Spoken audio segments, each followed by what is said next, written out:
We need to graduate. You also need to graduate.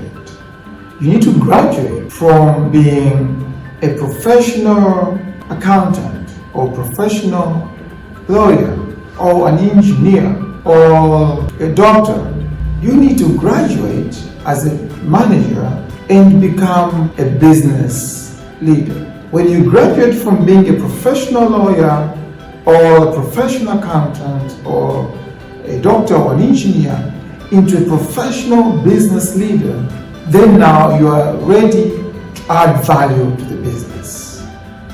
Imagine this scenario where you are heading a department, let's say you're a chief finance officer, and you sit in this ExCo meeting with your CEO, and someone is discussing an HR item. Does that mean as a CFO you can't add anything on what the HR director is presenting? Or someone who's talking about marketing or sales or ICT? Just because you are a specialist in finance, you've got nothing to do with ICT. That's quite wrong, because when you are not adding value to your fellow director, as whether it's HR, sales, or ICT, or COO, then you're not adding value to the company. You're only a specialist, you're only doing financial reports. Or when you're the head of HR, you need to be able to understand what the finance person is talking about. You need to understand what the ICT director is talking about. Otherwise, you only be adding value when you're only discussing HR matters. And that's not right.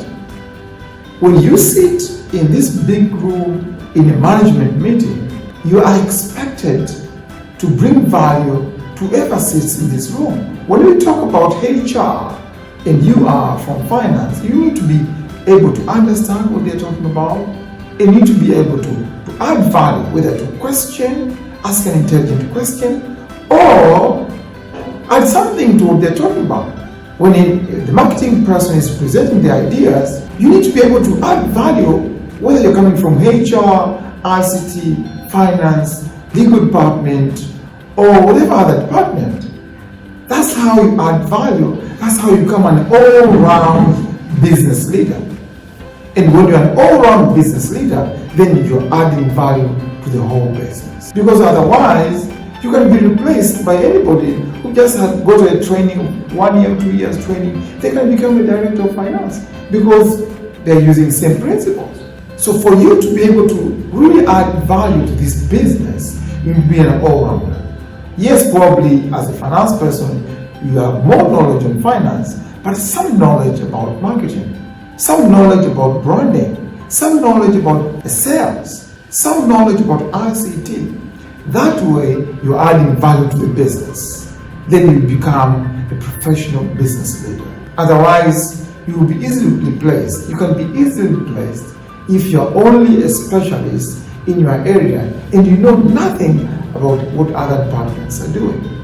You can assist them, you can question the ideas, you can debate with them because you know nothing about what they do. And that's not good for a senior executive. That can be left for the young guys who just joined the company, low-ranking people. But when you become senior, you are expected to be an all-rounder. Yes, you have more knowledge in your area, but a lot of other knowledge in other areas where you can add value, you can assist, you can question, you can debate, and you can add to what they already know. So be an all-rounder. Graduate from being a specialist to being a professional business leader.